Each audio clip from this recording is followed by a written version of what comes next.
everybody. Welcome to the Ponderosa again. Larry Steckline, the Steckline Report. Even though the old wheat crop's coming on, we're going to talk more about livestock on this particular report. As you know, we just came through one of the biggest steak-eating holidays of the year. But how much was eaten? I'm going to talk about that coming up in 60 seconds. Stand by.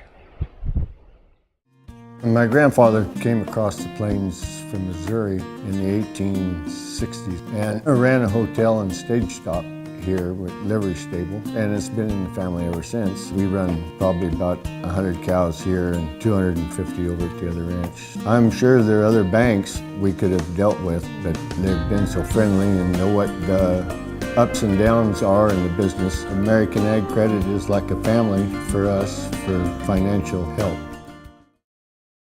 For over 8 decades, America's farmers have counted on the little red tractor from Case IH, the Farmall, to help them make short work of their demanding chores. Well, Straub International can show you they aren't just for farms anymore. With horse ranging from 30 to 140, plus an army of attachments, a Farmall can tackle every chore on your to-do list, from hauling and mowing to loading and towing, and then some. Visit Straub International, your Case IH dealer at any of our 7 locations to find a Farmall that's right for you.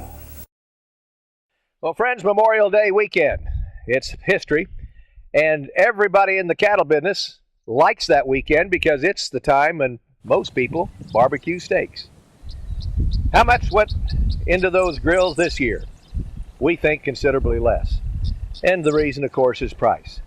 As you know, back several months ago when some people were predicting crazy cattle prices, we on the air said, yes, numbers would justify that. The drought has cut back the numbers so much that we probably ought to have another $2 added to the cattle market without any question. But the problem is, who's going to buy it?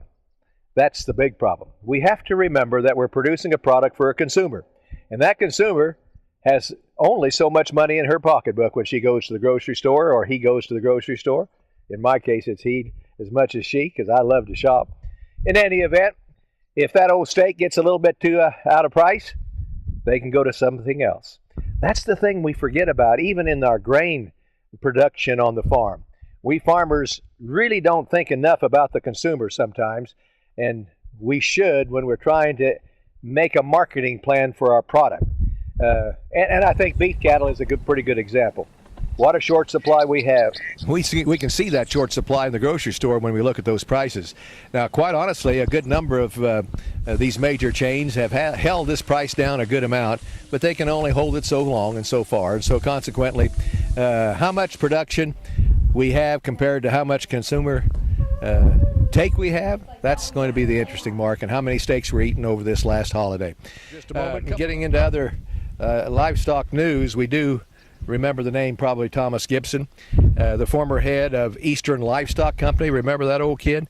I think he sent out about $130,000 worth of bad checks to farmers across a wide area, and some people in our part of the country, I think, were doing some business with him. Whether any of that will come back or not, they say some of it already has, but he's been sentenced to 2 5-year deals, one in the state and one in the federal. So he's going to spend 10 years in jail and a couple of more in probation afterwards. And so consequently, he's going to take it on the chin. He's already 71 years old, and one of his partners who's 61 has about the same sentence. Also, interesting news, Superior Livestock Auction Company, people that I advertised for back in several years ago, that was one of the, and I wondered if that would ever be a success. And what a success it's been. Superior Livestock Auction was founded in 1987, satellite video marketing. Many of you have done business with Superior Livestock. Jim Odell, and the general manager of that company, is really a good guy. The National Livestock Credit Company bought them out of Oklahoma City. National Livestock Stockyards is one of the better stocker and feeder auctions in the country. Looks to me like that's a good marriage. And I think it just can go on up from here. They sell over 1 million cattle every year, over 1 million, by video auction. And I know a lot of you partake in that, either buying or selling.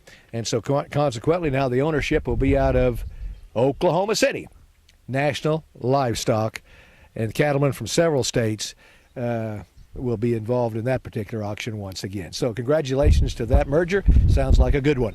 We'll be back with more on the next Steckline Report. See you then.